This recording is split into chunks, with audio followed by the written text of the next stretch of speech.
새누리당의 국민적 관심사로 떠오른 윤일병 사망 사건에서 적극적인 대응 태도를 보이고 있습니다. 자칫 여권의 악재가 될 수 있는 사안이지만 적극 대응을 통해 오히려 전국을 주도하는 강한 여당의 면모를 보이겠다는 뜻으로 풀이됩니다. 김무성 대표가 국방장관 불러놓고 책상을 3번이나 내리친 것에서 그런 의도를 읽을 수 있습니다. 반면 재보선 패배 뒷수습도 버거워 보이는 새정치민주연합은 검찰의 비리수사 정조준까지 받고 있습니다. 현역 중진 의원 2명이 소환 통보를 받았고 다른 1명도 수사선상에 올랐습니다. 정치권 취재하고 있는 PD 연결해서 알아보죠. 곽보아 PD. 네, 곽보아입니다. 네, 윤일병 사망 사건 때문에 국회 국방위원회가 열리지 않았습니까? 여야 구별이 어려울 정도였다고 하죠? 네, 국방위원회는 오늘 오전 육군 28사단 윤일병 폭행 사망 사건의 진상을 파악하기 위해 한민국 국방장관과 권오성 육군 참모총장 등을 출석시킨 가운데 긴급 현안 질의를 열었습니다. 윤우덕 민주연합 의원은 윤일병 사망 직후 군 당국이 낸 보도자료를 근거로 당국의 사건 축소 은폐 의혹을 제기했고 여야 의원들은 총체적 부실이 드러난 부대 관리를 근본적으로 개혁해야 한다고 요구했습니다. 국방위 소속 윤우덕 민주연합 의원과 손인춘 새누리당 의원의 질의 내용 들어보시겠습니다. 긴급 후송하고 심폐소생술과 응급조치를 실시하였음 이렇게 보도자료를 내셨습니다. 아주 평화로운 병영에서 음식물을 사다가 그것도 숯불 통구이 등 9개 품목을 사다가 일요일 날 오후에 회식을 하다가 갑자기 일어난 사건으로 언론 보도를 냈어요. 이 언론 보도가 맞는 내용입니까? 명백히 축소 은폐 보도 자료를 낸 겁니다. 군은 아무 문제가 없습니다. 제가 보고 들을 때마다 제발 떼잡으로 몰려와서 이런 보고를 앞으로 하지 마세요. 대책을 바꿔서 보고하세요. 수도 없이 한 제가 저는 매번 했다고 생각합니다.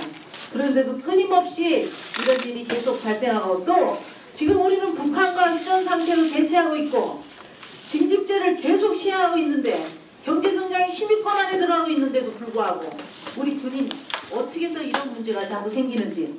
그리고 이에 대해 한민국 국방장관은 연말까지 민관군 병영문화혁신위원회를 운영해 전군 차원의 개선책을 도출하겠다고 답했습니다. 사망사건 축소 은폐 의혹에 관해 권오성 육군 참모총장은 최초 병사들이 의도적으로 은폐하려 노력했고 그렇게 보고돼서 그 내용을 발표할 수밖에 없었다고 해명했습니다. 이어 국방부는 가해자들에 대한 살인죄 적용을 검토하겠다고 밝혔습니다.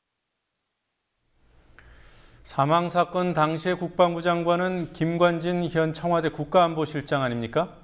네, 그렇습니다. 그러다 보니 민주연합 박영선 원내대표는 오전 한민국 국방장관이 참석한 원내대책회의에서 사건 당시 국방장관이던 김관진 현 청와대 안보실장의 책임을 묻지 않을 수가 없다고 말했습니다. 박 원내대표는 사건의 진실이 알려지고 책임을 묻고 대책을 세웠다면 2달 반 후에 일어난 22사단 총기 난사 사고도 예방될 수 있었다며 김관진 책임론을 제기했습니다. 그러나 한민구 현 장관도 비판을 피해갈 수는 없었습니다. 오후에 열린 국제법제사법위원회에서 한 장관이 국방장관 취임 후 상황을 보고받은 적이 없었고 7월 31일에야 알게 됐다고 밝히자 의원들의 질타가 쏟아졌습니다. 새누리당 노철래 의원은 살인사건이 있었는데도 새로 취임한 국방부 장관에게 예하부대에서 보고를 하지 않았냐며 이것이 대한민국 군이냐고 비판했습니다. 권오성 육군참모총장의 경우는 윤일병이 이식불명 상태로 호송될 때 처음 보고를 받았다고 했지만 이후의 상황은 지속적으로 보고받지 않았다고 밝혔습니다. 그러자 법사위의 이상민 위원장은 그간의 보고 과정을 모두 서면으로 밝히라고 요구했습니다. 네, 새누리당은 어제도 한민국 국방부 장관을 불러다가 이 사건에 관한 보고를 받았습니다. 뭔가 대응 방식에 구체적인 고려가 있는 것 같다는 분석이 있더군요. 네, 윤일병 사망 사건에 대해 새누리당이 더 적극적인 건 재보선 이후 전국을 주도하겠다는 김무성 대표의 의도가 담긴 것으로 분석됩니다. 정부와 여당이 상처를 입을 수 있고 당정 갈등도 있을 수 있지만 대중들이 분노하는 이슈에 적극 대응할 경우 잃는 것보다 얻는 게 더 많다는 계산을 하고 있는 것으로 보입니다. 그런 계산에 따라 새누리당은 어제 일요일임에도 불구하고 이례적으로 긴급 최고위원회를 열고 한민국 국방장관을 출석시켜 윤일병 사건과 관련한 긴급 현안 보고를 받았습니다. 이 자리에서 김무성 대표는 한 장관을 향해 어떻게 이런 일이 벌어질 수 있느냐, 장관은 자식도 없느냐며 세 차례나 책상을 내리치며 언성을 높였습니다. 김 대표는 오늘 열린 최고위원회에서도 윤일병 사건을 살인사건으로 규정하고 인면수심의 가해자들은 응분의 대가를 치러야 한다며 강경 발언을 쏟아냈습니다. 오늘 새누리당 최고위원회에서는 민생경제 얘기가 나왔습니다. 결국 민생을 앞세워서 대기업 규제 푼다는 거 아닌지 모르겠습니다. 네, 새누리당 정책위원회 나성민 수석 부의장이 최고위원회에서 재보궐선거를 통해 확인된 민심은 경제 살리기였다며 민생 경제 활성화를 하반기 정책 활동의 최우선 기도로 삼겠다고 말했습니다.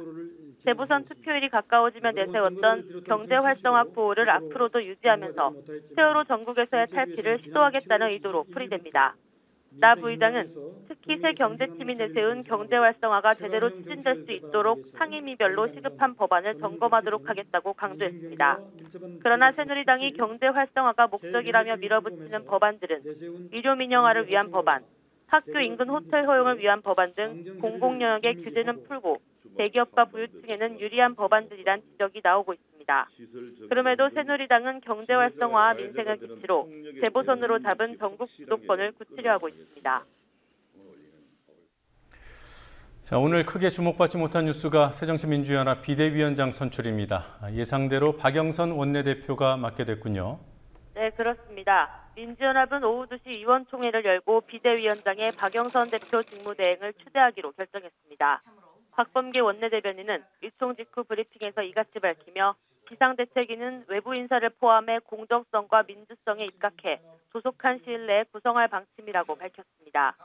비대위는 당 혁신 과제를 수행하게 되고 중앙위원회, 당무위원회, 지역위원회 등 당 조직 정비와 재건에 나서며 내년 1월에서 3월 사이에 정기 전당대회를 원만히 개최하고 지도부 선출에 최선을 다하게 된다고 박 대변인은 전했습니다. 박영선 비대위원장은 의총 직후 기자들과 만나 우리 모두가 무당무사, 즉 당도 없으면 나도 없다는 정신으로 임해야 되지 않겠냐 생각한다고 각오를 밝혔습니다. 자, 이 와중에 검찰발 속보가 오늘 나왔지요. 4선인 신계륜 의원, 또 3선인 김재윤 의원, 민주연합 중진 의원들이 소환을 통보받았던데요. 금품 수수 혐의였습니까?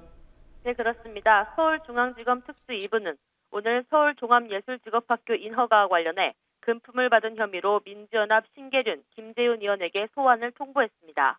같은 당 신학용 의원도 수사선상에 올랐지만 신 의원에겐 아직 소환 통보가 가지 않았습니다. 검찰은 김민성 서울종합예술직업학교 이사장이 2003년 학교 설립 이후 공금을 횡령한 혐의를 포착하고 그 돈을 정관계 로비 자금으로 사용했는지를 그동안 수사해왔습니다. 이로써 검찰의 수사망에 오른 현역 의원은 새누리당 조현용, 박상은 의원 2명과 민주연합 의원 3명, 총 5명이 됐습니다. 조현용 의원과 박상은 의원은 모레 검찰에 출두할 예정입니다. 그러나 신계륜 의원은 즉각 혐의를 부인하면서 새누리당 박상은 조현용 의원의 검찰 소환과 연동한 전형적인 물타기라고 비난했고 김재윤 의원도 선거에 패한 야당을 탄압하는 것이라고 주장했습니다. 신학용 의원실은 현직 보좌관이 오늘 참고인 조사를 받은 사실이 있지만 신 의원은 금품을 수수한 사실이 없다고 말했습니다. 지금까지 국민TV 뉴스 곽보아입니다.